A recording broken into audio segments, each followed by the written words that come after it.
course, not all in-betweening is as simple as a pendulum swing, far from it.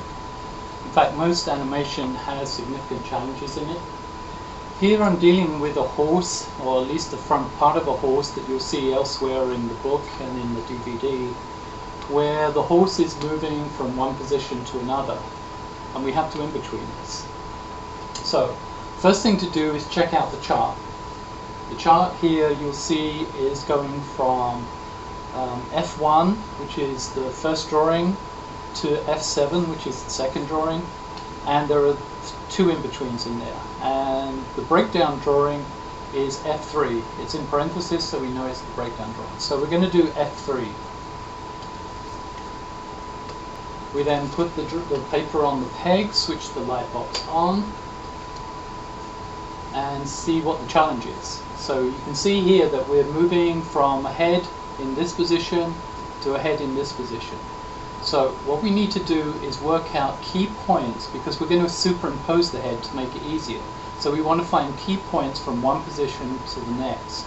A key point, for instance, would be the top of the ear. Going to the top of the ear of this one is going to the top of the ear of that one.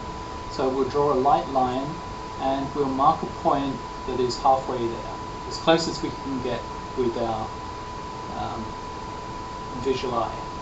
And then the bottom of the nose is going to be moving from there to there, from this position to this position. So again, we just put a hint of where that curve might be in the middle, between there and there. Okay? And then finally we might just see the back of the head here, kind of work out where it's going to, and kind of work out the mid position. And all we're doing is roughing out positions right now. Okay, once we have those positions roughed out, we can then take the drawings off the pegs, superimpose the first head key over the second head key, and then take our breakdown drawing and line up as close as possible all the little indication lines, all the marking points we can.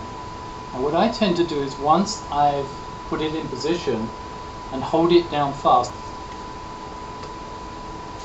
And then what I tend to do is use my light box, which has a rotating disc, so I can rotate it and then start to carefully in between. Sometimes I will erase these points because I don't want them to show through on my final drawing, but you've got to make sure that you don't move the paper once you do that, otherwise you have to go back to square one. So what I'll do now is gently draw an in-between line between everything that exists on the two keys when they're superimposed with each other. So as you can see, I'm carefully going around and drawing this in-between line. Again, I don't do a finish line, I just draw it very lightly, just so I know where the exact positioning is. Just like that, very lightly. And go for the eye position. I can see it's slightly different, so I take a line, a circular line that's in between both eyes. And even I take the circular construction line of the head and take it around very lightly, and then ease it into the jawline, which is there, and around the back of the head, which is there. And even at this point, I'll mark where the neck joins it, in the in-between position, in the superimposed position. And here I'll draw the in-between of the ears, following it through like this, and like this, and finally do the lower jawline. That basically gives me the rough position of the head, which I'll now put back on the pegs and look at it visually. Does it look correct? It looks pretty correct to me, just visually. I can angle it around again to make it upright. And then what I'll do is I'll turn the lights off, the light box off, and do the flipping routine. And then if I'm really happy with it, I'll take it off the pegs and do a nice clean line, so I don't have to worry about backlighting interfering with my vision of the drawing. I'll just do a kind of neat clean-up version of what I've done already. So when I film it, I'll actually be able to pick up the image much better than with the light lines that I sketched in. So This again is a way of finessing it, making it look cleaner and neater than when you actually in between it when it's being superimposed.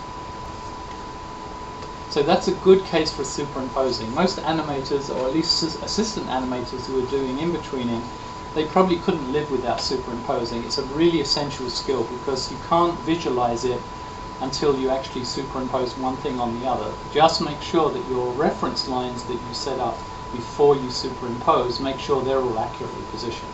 Otherwise, if you don't accurately position these reference points, you're going to find that your finished thing is going to be out of position. So again, now let's look at another situation, this whole shoulder area, which is basically a circle. If we look at the outside, we draw a tangent to it, we can note that if we dissect these crossover points, we know exactly that's where the sides of this circle is going to be, and we can even estimate top and bottom.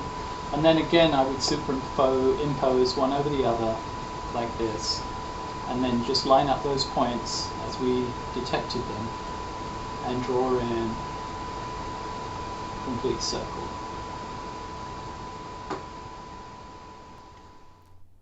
And don't forget, if you want to attend my online courses, you can go to the 2D Academy website and check out everything, some pretty cool things there, plus my new book, which is proving very successful.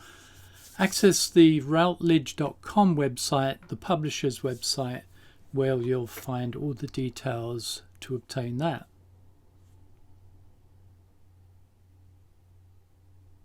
And don't forget, you can attend my online courses at the,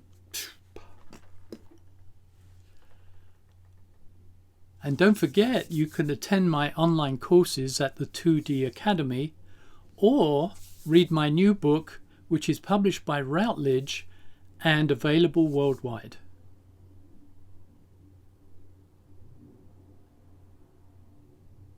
And don't forget, if you want to attend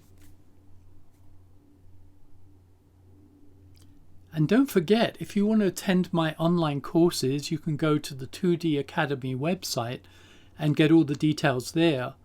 Or alternatively, read my new book, which contains pretty much everything I've learned over 50 years, published by Routledge, and their website will give you all further information.